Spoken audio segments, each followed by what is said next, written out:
میرا جینا میرا مرنا الہی تیری خاطر ہو.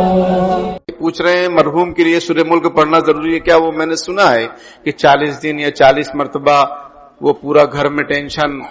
سمجھ میں آئی بات؟ تو اس کی کوئی حقیقت نہیں ہے بھائی. آپ کو جو آتا ہے وہ پڑھو اور جس کو جو آتا ہے وہ پڑھے. کسی پر تھوپو مت کہ تم کو اتنا پڑھنا ہے، تم کو اتنا پڑھنا ہے. بھائی کہہ دو ہمارے مرحوم کے لیے آپ جتنا ہو سکے اصحال ثواب کریں. آپ کا بہت بہت شکریہ. اور اپنے گھر پر رہتے ہوئے ہمارے گھر پر آنے کی ضرورت نہیں ہے، اور اگر آئیں گے تو کھانے پینے کا کوئی انتظام نہیں ہے تو دیکھو کون آتا ہے پھر. ورنہ تو کھانا پینا ہی ہو گیا ہے، اصحال ثواب کم، کھانا پینا زیادہ. اور علامہ شامی رحمۃ اللہ علیہ نے لکھا ہے کہ یہ اصحال ثواب کے موقع پر اگر کوئی کھا لیا، قرآن پڑھنے گئے اور پھر کھا لیا، تو اس کو ہی ثواب نہیں ملے گا قرآن کا. تو یہ اصحال ثواب کیا کرے گا؟ اس کے اکاؤنٹ میں بیلنس ہی نہیں ہے، 0 معاملہ ہے، یہ کیا ٹرانسفر کرے گا؟ تو اس لیے اپنے مقام پر رہتے ہوئے، ہمارے نانا کا جب انتقال ہوا 2019 میں 31 جولائی کو، تو میں وہاں تھا، یہاں سے گیا تھا، تو وہاں لوگوں نے پوچھا کہ اعلان کروانا ہے کیا اصحال ثواب کے لیے قرآن خوان؟ میں نے کہا نہیں کروانا ہے. اپنے اپنے مقام پر رہتے ہوئے اصحال ثواب کر دو. لیکن پھر کیا ہوا، دوسرے دن ہم لوگ مسجد میں بیٹھے تھے، پڑھ رہے تھے اپنے گھر والے سب، تو 2-4 نوجوان گاؤں سے آ گئے اور وہ بیٹھ گئے. اب ان سے وہ پارا پورا نہیں ہو رہا ہے، تو ایک پارے میں 3 لوگ لگے. ایک سپارہ جو ہوتا ہے نا، مان لو 15واں پارا ہے، اس میں 3 لوگ لگے ہیں، پڑھ رہے ہیں. ایک ادھر پڑھ رہا ہے، ایک ادھر پڑھ رہا ہے، ایک ادھر پڑھ رہا ہے. میں نے سب کو کہا دیکھو، اسی لیے یہ زبردستی کی قرآن خوانی جائز نہیں ہے. یہ کیا طریقہ ہے بھائی؟ آپ خود سوچو. ایک پارے میں 3 لوگ لگے ہوئے ہیں کہ یہ کیسے پورا ہو.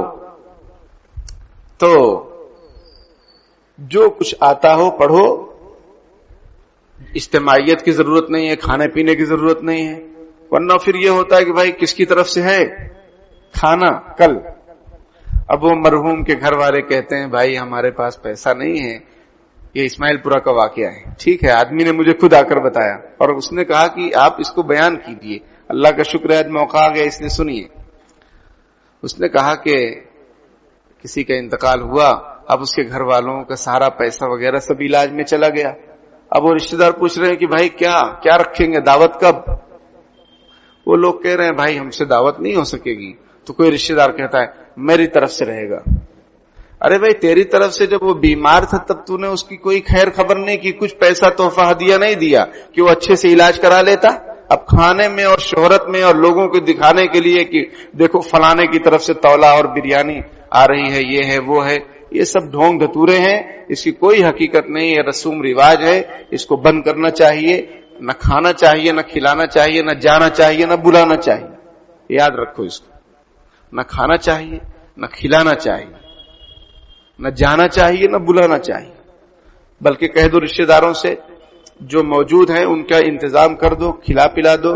اپنی طرف سے جو بیچارے دور دراز سے آئے وہ کھانا کہاں کھائیں گے، ان کو کھلا پلا دو. اور ان کو بھی چاہیے کہ بھائی اب چلے جائیں تسلی دے کے. باقی یہ کہ پورے محلے میں فرد واحد کی دعوت بانٹنا یہ ولیمہ ہے کیا مرحوم کی طرف سے؟ سمجھ میں آئی بات؟ عجیب تماشا ہے.